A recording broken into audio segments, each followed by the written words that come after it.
안녕하세요.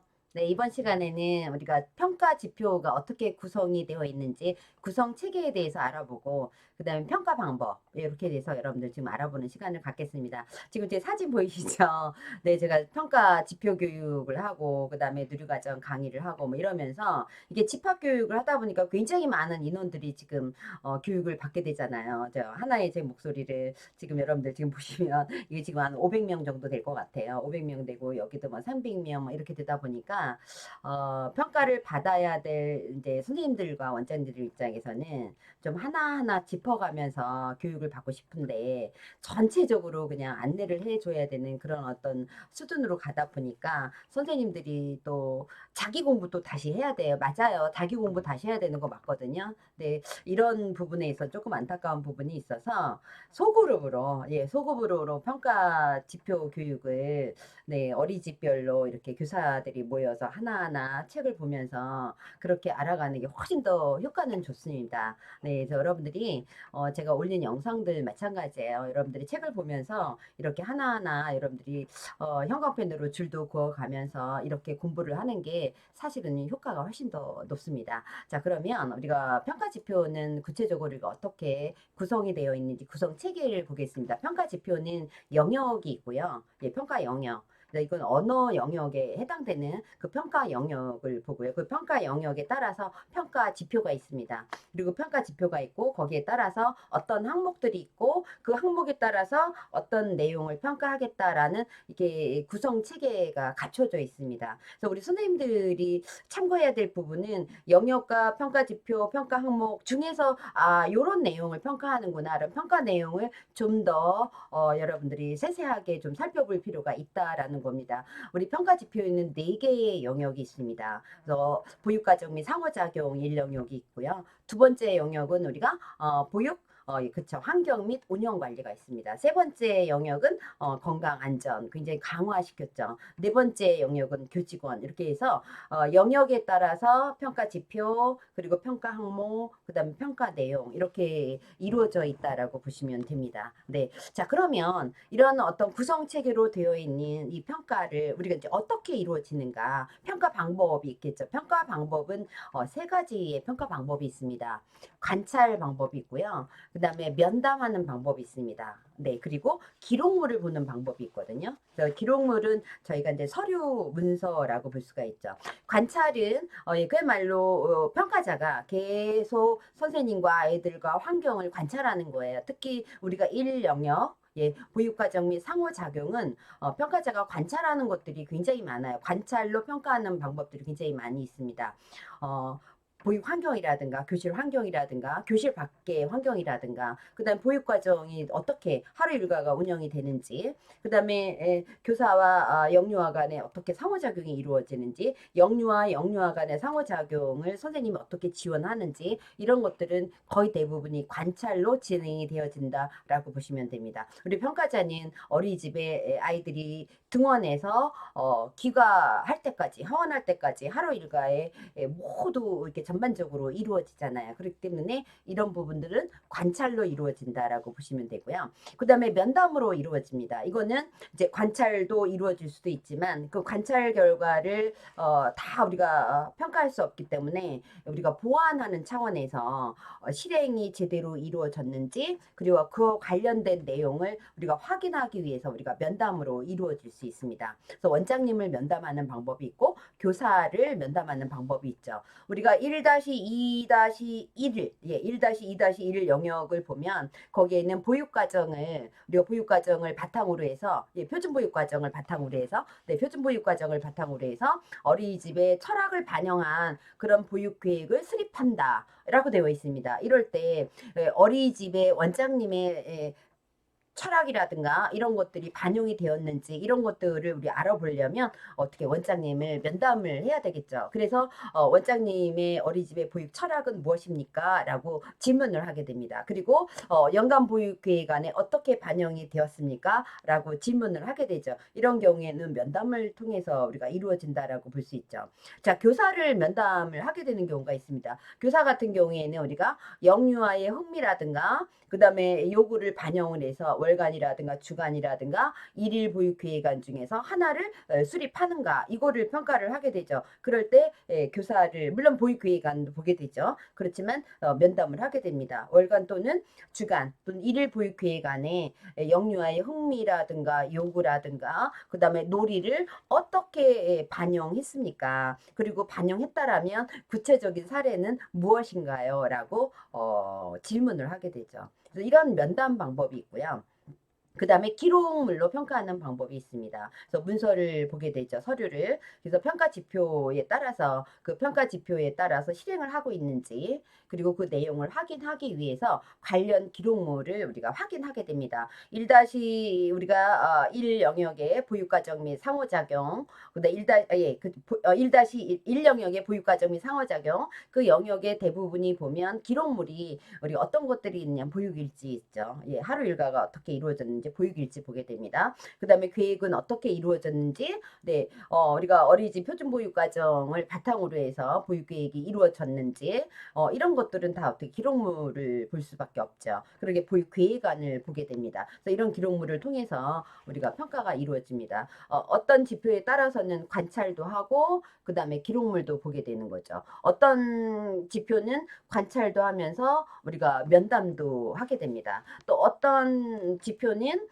면담도 하게 되고 그다음에 기록물도 보게 되는 방법으로 우리가 평가가 이루어진다라고 보시면 됩니다.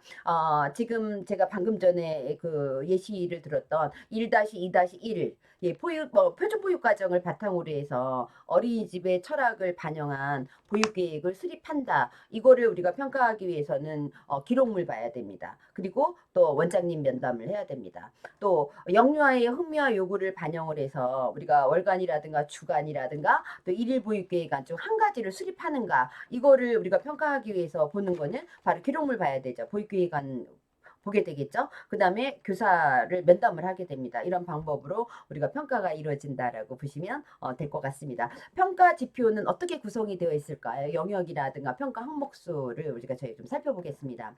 네 가지 영역으로 되어 있다 그랬습니다. 그렇죠? 그래서 보육과정 및 상호작용, 네, 그 다음에 보육환경 및 그다음에 운영관리, 그리고 건강, 안전, 교직원 이렇게 4개의 영역이 있고요. 그 영역에 따라서 평가 지표가 있습니다. 우리가 1-1은 평가제가 되면서 추가로 새로 추가가 된 지표입니다. 우리가 지표수를 조금 줄였다라고 했잖아요. 예, 지표수도 줄이고 항목수도 우리가 79개에서 59개로 줄였다라고 얘기를 했잖아요. 그런데도 불구하고 항목수가 하나가 2개가 늘어나고 지표가 하나가 추가가 된 게 바로 1-1입니다.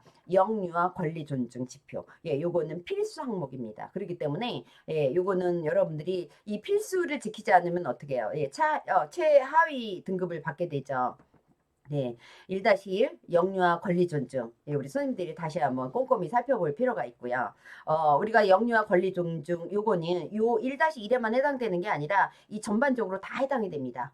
네, 보육교사가 영유아를 존중하는지 그다음에 차별하지 않는지는 보육계획 수립에서 실행까지 놀이 또 활동을 지원하는 부분 또 영유아 간의 어떤 상호작용 보육과정을 평가하는 이 모든 부분에 다 포함이 된다라고 보시면 될 것 같습니다. 보육 환경 및 운영 관리에서는 실내 교실 안에 공간 구성이 어떻게 이루어졌고 운영이 어떻게 되는지 그다음에 교실 밖에 바깥놀이를 하기 위한 실외 공간 구성이나 운영은 어떻게 되어 있는지 그다음 기관 운영이라든가 그다음 가정과 지역사회가 어떻게 연계가 되어 있는지 이런 부분들을 우리가 평가를 하게 되고요. 그다음에 건강 안전 네 여기에는 실내 공간의 어떤 청결이라든가 안전 그리고 급식간식에 관련된 부분 그리고 건강 증진을 위한 교육을 받고 있는지 그다음에 어떻게 관리가 되어 있는지 또 등하원은 어떻게 안전하게 관리를 하고 있는지 또 안전교육을 어떻게 받고 있으며 사고가 났을 때 어떻게 대처하고 어떻게 예방을 하는지 이런 부분에 대한 평가를 한다라고 볼 수 있습니다. 교직원에 관련된 이 영역은 원장님의 어떤 리더십이 많이 반영이 돼야 되는 그런 어떤 영역이라고 볼 수 있습니다. 그래서 이 교직원의 이 영역에 해당되는 거는 원장의 리더십을 보게 되고요. 그 다음에 교직원의 어떤 근무 환경이 어떤지, 네, 그 다음에 교직원의 처우는 어떤지, 그리고 복지는 어떤지, 그 다음에 보육교직원의 어떤 전문성을 위해서 어떤 노력을 하고 있는지 이런 부분에 대한 우리가 평가가 이루어지고 있다라고 여러분들이 보시면 됩니다. 우리가 평가 인증 통합지표와 좀 다르게 평가제에서는 조금 더 우리 선생님들을 평가를 어떻게 의무로 참여를 해야 되기 때문에 지표 수도 조금 줄여줬고 항목 수도 좀 많이 줄여주긴 했어요. 근데 이게 통합이 되거나 이런 부분들이 있습니다. 그래서 우리가 평가 지표 구성은 어떻게 되어 있는지를 저희가 살펴봤습니다. 그리고 이 등급 평정 방식이 있습니다. 그래서 등급 평정이 있는데 우리가 지금 여러분들이 지금 보시면 알겠지만 1영역, 1영역, 2영역, 3영역, 4영역 이렇게 항목수에 대해서 우리가 우수 지표를 몇 개를 받느냐, 보통이 얼마냐, 또 우리가 이런 것들에 따라서 우리가 등급수가 달라집니다. 그래서 여러분들이 보면 지금 5개 지표수에서 우수 지표가 4개 이상 있을 때 우리가 우수 판정을 받게 되죠. 이런 부분들이 우리가 평정 방법이 있습니다. 그래서 지금 거의 지표수를 거의 동일하게 했다라고 얘기를 했죠. 이런 부분이에요. 5개, 4개, 5개, 4개 이런 식으로 해서 우리가 지표수가 이렇게 정해져 있습니다. 그래서 이런 것들 여러분들이 보시고요. 세세하게 이렇게 여러분들이 체크를 좀 해주시면 될 것 같습니다. 개선 필요가 없어야 된다라는 거예요. 우리가 개선 필요가 없어야 된다라는 거예요. 개선 필요가 나오게 되면 우리가 이제 D등급을 받게 되겠죠. 그래서 우리가 보통 대부분이 5개 지표가 있다. 이 중에서 4개 이상이 우수를 받았다. 그러면 A등급을 받을 수 있다라고 보시면 될 것 같습니다. 네, 그래서 필수 지표 요소들이 있습니다. 그래서 우리 필수 지표는 꼭 어떻게 해요? 여러분들이 우수 등급을 받아야 되고요. 꼭 통과가 돼야 됩니다. 영유아 권리 존중 이건 필수 지표입니다. 네, 필수 지표입니다. 필수 지표라든가 필수 요소를 우리가 잘못 받게 되면 개선 필요가 받게 되면 최하위 등급을 받을 수 있다라고 보시면 됩니다. 영유아 권리 존중 필수 지표입니다. 그다음 필수 이제 요소에는 우리가 3-2-2-2-1에 식자재는 신선한 것을 구입하고 이를 위생적으로 보관하는지 우리가 건강 그다음에 안전 부분이 많이 우리가 강화되었다라고 얘기를 했죠. 그다음에 유통기간이 경과가 된 그런 식자재가 없는지 이런 것들을 우리가 어떻게 필수 요소로 넣고요. 그다음에 일회 조리된 음식은 어떻게 당일 소모해야 됩니다. 그리고 재배식을 하지 않아야 되고요. 그다음에 영유아의 인계 과정, 아이들이 하원하고 이럴 때 규정에 따라서 안전하게 이루어져야 되고요. 그 아이를 인계 받겠다라는 그 부모님이 정확하게 구분해야 된다라는 거예요. 또 영유아를 두고 자리를 비울 때는 책임이 있는 성인이 있어야 된다라는 거고 이런 부분들을 우리가 있어야 안전하게 그 영유아를 보호할 수 있잖아요. 그래서 이런 것들이 우리가 있어야 되고요. 그다음에 운전자와 함께 차량을 우리가 운행을 할 때는 우리가 동승자가 있어야 되잖아요. 그죠? 바로 성인이 바로 영유아를 안전하게 보호해야 된다. 그러니까 영유아만 차량을 태워서 등하원을 시키면 안 된다라는 겁니다. 그래서 우리는 동승자 교통안전 교육도 받아야 되는 거잖아요.